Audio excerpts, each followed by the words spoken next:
Assalamualaikum warahmatullahi wabarakatuh. Nama saya Anissa Putri Aprilia, kelas 81, nomor absen 4. Saya akan mempresentasikan tentang Pancasila. Pancasila sebagai dasar negara. Sejarah lahirnya Pancasila yaitu lahirnya Pancasila merupakan judul pidato yang disampaikan Soekarno.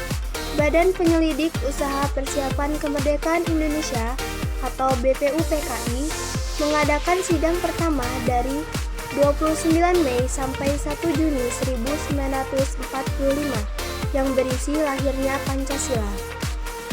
Ada juga beberapa tokoh lain yang menyampaikan rumusan dasar negara, antara lain Muhammad Hatta, Muhammad Yamin, dan Supomo. Pengertian Pancasila. Istilah Pancasila menurut Darji Darmo Diharjo sudah dikenal sejak zaman Majapahit pada abad ke-14, terdapat dalam buku Negara Kertagama karangan Prapanca dan buku Sutasoma karangan Tantular. Istilah Pancasila dalam bahasa Sanskerta. Asal kata panca yaitu 5 dan sila yaitu batu sendi yang 5, atau juga bisa diartikan sebagai pelaksanaan kesusilaan yang 5 atau Pancasila Krama. Fungsi Pancasila sebagai dasar negara.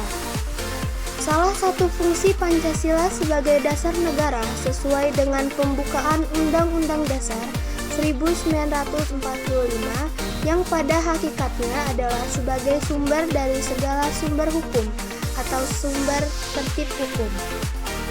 Pancasila digunakan sebagai petunjuk arah semua kegiatan atau aktivitas hidup dan kehidupan dalam segala bidang. Fungsi dan kedudukan Pancasila. Pertama, Pancasila sebagai dasar negara merupakan sumber dari segala sumber hukum Indonesia. Kedua, meliputi suasana kebatinan dari Undang-Undang Negara Republik Indonesia tahun 1945. Ketiga, mewujudkan cita-cita hukum bagi hukum dasar negara, baik tertulis maupun tidak tertulis.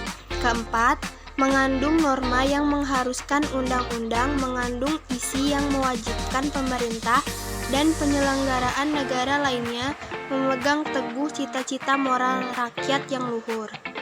5. Merupakan sumber semangat bagi Undang-Undang Negara Republik Indonesia tahun 1945 bagi penyelenggaraan negara dan para pelaksana pemerintah. Arti penting Pancasila sebagai dasar negara. 1. Asas berdirinya negara Indonesia. 2. Dasar penyelenggaraan kehidupan bernegara. 3. Dasar sumber tertib hukum nasional. 4. Menjadikan Indonesia merdeka dan berdiri kokoh sebagai negara yang berdaulat. 5. Membentuk negara Indonesia yang berkarakter Pancasila. Dasar hukum Pancasila sebagai dasar negara. 1. Pembukaan Undang-Undang Negara Republik Indonesia tahun 1945. 2. Dekret Presiden 5 Juli 1959. 3. Instruksi Presiden nomor 12 tahun 1968. 4. Ketetapan MPR nomor 18 tahun 1998. Sekian presentasi saya. Saya ucapkan terima kasih. Wassalamualaikum warahmatullahi wabarakatuh.